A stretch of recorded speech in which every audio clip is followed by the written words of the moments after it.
It is with a heavy heart that I greet you today. As I have watched and learned of your suffering from the earthquake, the tsunami, and the radiation leaks, I have felt immense sadness and concern for you, your loved ones, and all of Japan.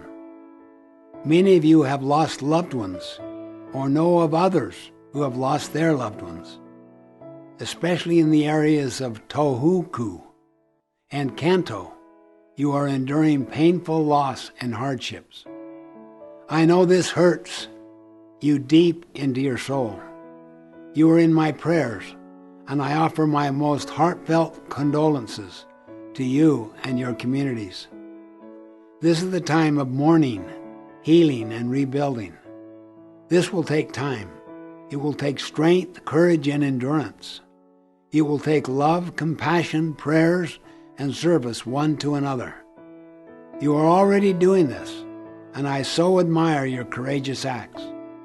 Many of you have risked dangers and harm to yourself to help another in need. You have reached out to others selflessly and with grace, and you have shown tremendous patience, dignity, and fortitude in the midst of great disaster. This is the true spirit of Japan, the spirit of Gaman.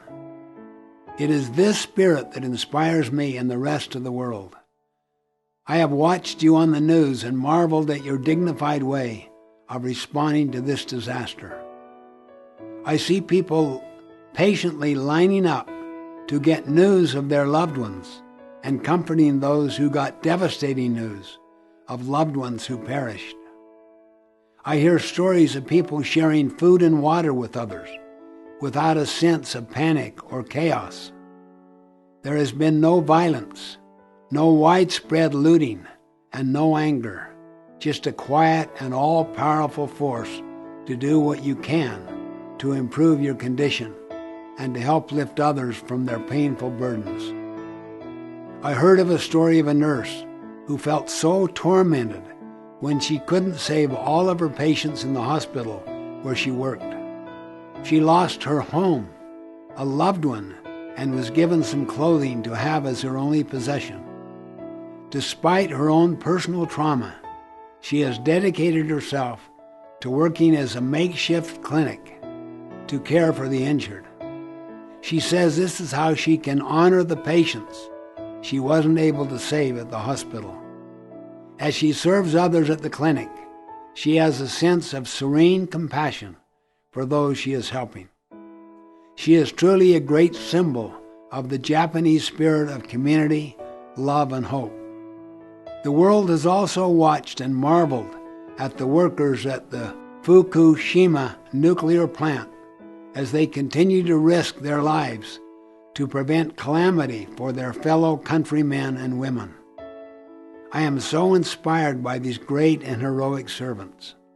As a father, grandfather, and great-grandfather, perhaps the most touching story I've heard is of a rescue of a tiny 4-month-old baby. Helpless and trapped under rubble, she cried a faint cry. Rescue workers heard her cry and carefully removed her from the terrible pile of debris. The workers couldn't believe that such a tiny, helpless baby survived the rages of the tsunami. I can only imagine the sheer joy and relief her parents must have felt when they were reunited with their baby. People say that this little baby girl is a miracle. I wholeheartedly agree. She is a miracle. I hope you will look to her and remember that miracles do happen, and they primarily happen every day as people bless the lives of others. You have inspired me as I've watched countless miracles in Japan. As a nation, you have over time faced many challenges, tragedies, and setbacks. You will overcome this too, and you will restore your lives, your families, your schools, your hospitals, your places of work. I believe in you and your ability to rise above this crisis, to focus on what you can do and contribute, to move forward with hope. There will soon be better days. I know you will not only survive this crisis, but also thrive. That is the Japanese way. Your great nation is resilient, enduring, and dignified. You are highly respected by people around the world, and you play an important leadership role in the world. I have had the privilege of being in Japan many times in my life, and I have always felt a tremendous respect for you, for the way you live by timeless principles and your values, and for the great contributions you have made to the world. I thank you for your inspiring example and offer you my most sincere prayers for your healing, comfort, and peace. I am looking forward to being with you and meeting you when I visit Japan in July. God bless you.